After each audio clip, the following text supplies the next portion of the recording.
Alright, I want to give all glory, honor, praise, and fears to Yahweh, Bahashem, Yahweh Shai, Bahashem, Rakakwadash, as well as double honors to the apostles and the elders of Great Millstone, as well as a salutation to the man out here pushing his word in all truth and sincerity.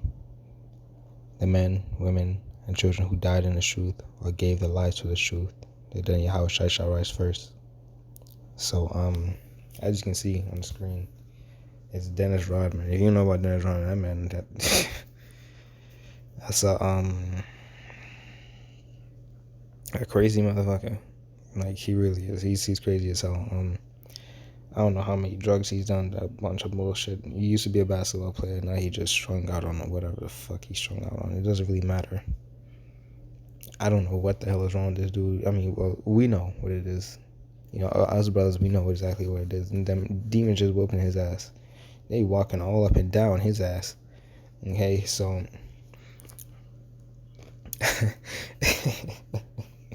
in this clip right here, man, he says some outlandish shit.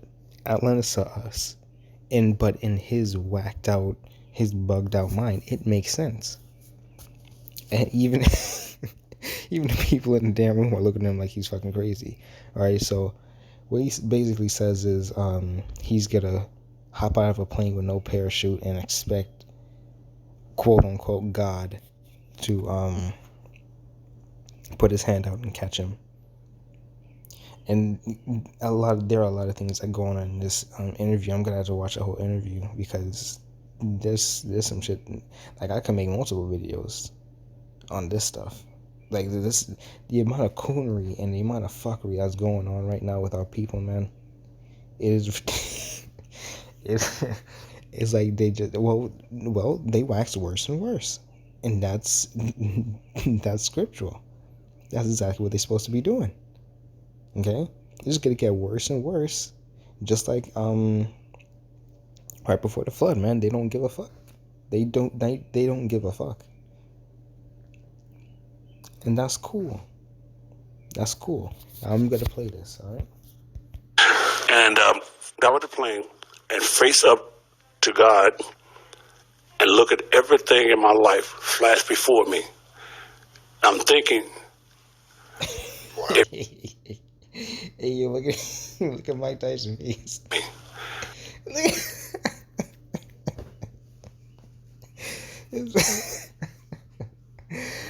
So like, I didn't even notice that when I was first watching it.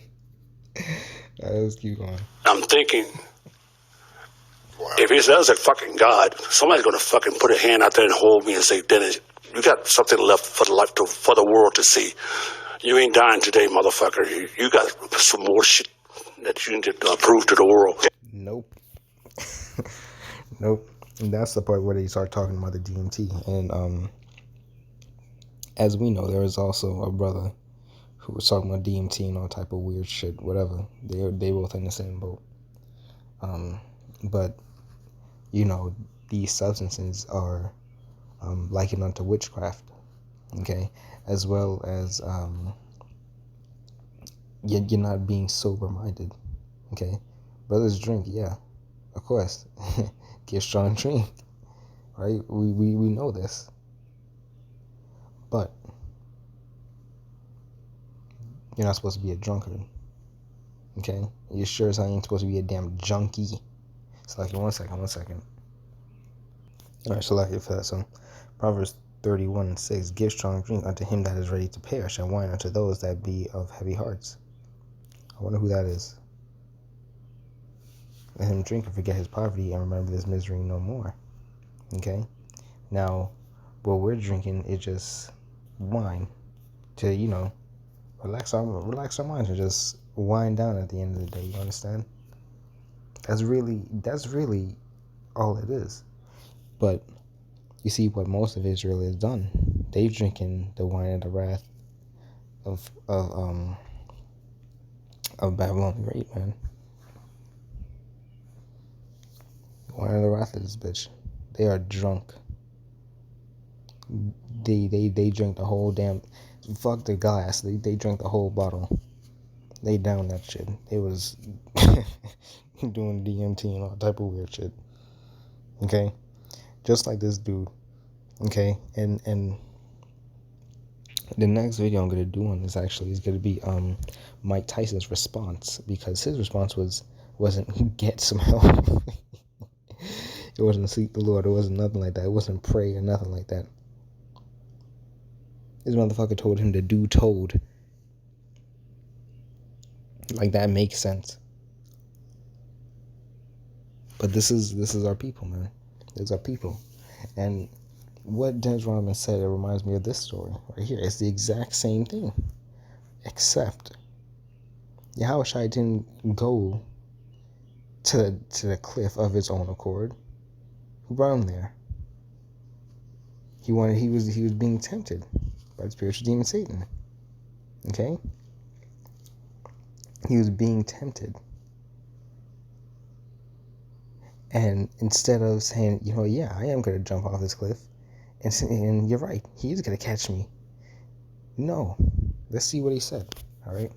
Matthew 4 and 5. Then the devil taketh him up into the holy city, and set him on a pinnacle of the temple, and saith unto him, If thou be the Son of Yahweh Shai, cast thyself down, for it is written, He shall give his angels charge concerning thee, in their hands they shall bear thee up, lest at any time thou dash thy foot against a stone. He's talking about Psalms 91. And Yahweh Shai said unto him, It is written again. See, he already told his ass before. He's like, It's not written that I shall not live on bread alone. He already told me, like, you could tell. You gotta read it in context. You can tell him, like, man, look, motherfucker, I already told you. You know what I'm saying? Now look, it is written again, thou shalt not tempt the Lord thy power. Okay? That's, look, and it's as simple as that. Okay? You're not supposed to be tempting the Lord. All right? That's why, while we have faith that the Lord will protect us and things, we're not going out looking for trouble. It's like that clip. I believe I did a video on it a while back, though. It's from The Lion King, and Simba and his father were talking, and Mufasa said to him, he said, being brave doesn't mean you go looking for trouble. And that's right. You're supposed to stay in your lane, and if trouble comes, you have faith that the Lord will bring you out of that trouble. Hey, what's coming up next? Jacob's trouble. What are we practically in? Jacob's trouble. And you need to have faith that that the Lord's gonna see you out. He's gonna protect you during that time.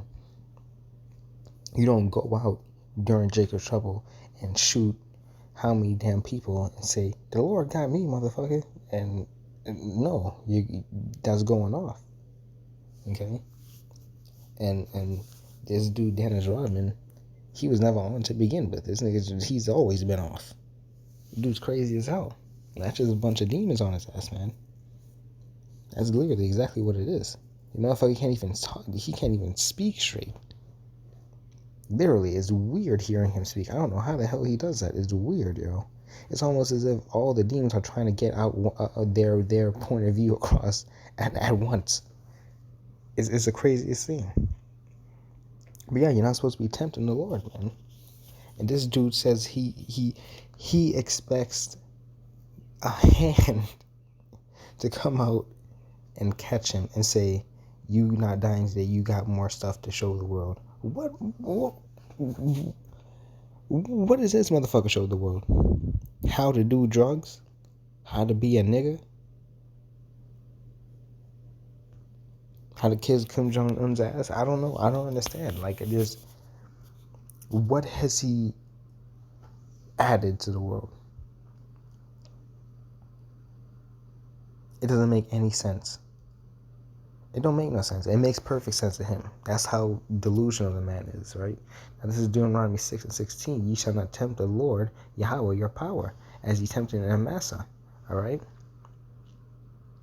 It's not even, it's literally, Israel is basically like, they known for this shit. Israel tempt the damn Lord every single time they sell drugs. Every time they call on their false idols. Okay? Every single time they do something wicked, they tempting the Lord, yo. Every time we do something wicked, we tempting the Lord. Okay? Because we know that we're not supposed to be doing the things that we do. You know what I'm saying? We try to the best of our ability not to go off. You know, but it happens. And every time it does happen, you tempted the Lord, man. Okay? It's a fine line, you know? Whereas we do the work, you know what I'm saying? We ask for forgiveness. We do our due diligence to beg the Lord for forgiveness, because the Lord, look at this straight, the Lord don't need us. Okay, it's His grace, His mercy. Okay, that we're still here right now, because we tempt the Lord every damn day. Even our thoughts, we tempting the Lord, man. That's how the things we don't even say tempt the Lord, yo. Isn't that written that you know what? Let me get it.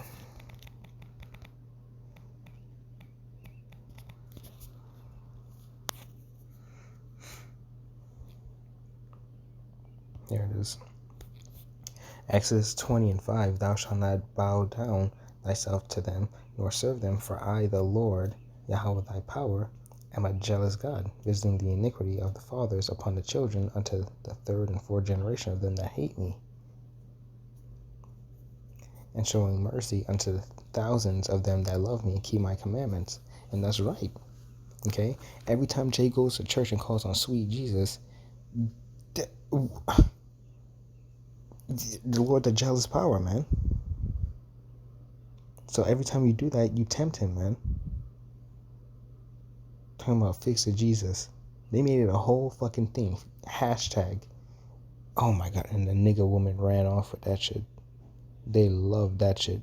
Fix it Jesus. They love that shit. They put a hashtag on everything. If a girl's weave was messed up, if her hair was fucked up, her wig is sideways or crooked or some shit, or she got into a fight, she got her ass whooped. Fix it this, fix it Jesus. I don't even like saying it. And all that. If you only knew how many goddamn tweets there are that bullshit. Every single one of them tweets is tempting the Lord, man. That's why great judgment is going to come on the people, because they continually tempt the Lord. That's exactly why. They always do it, man.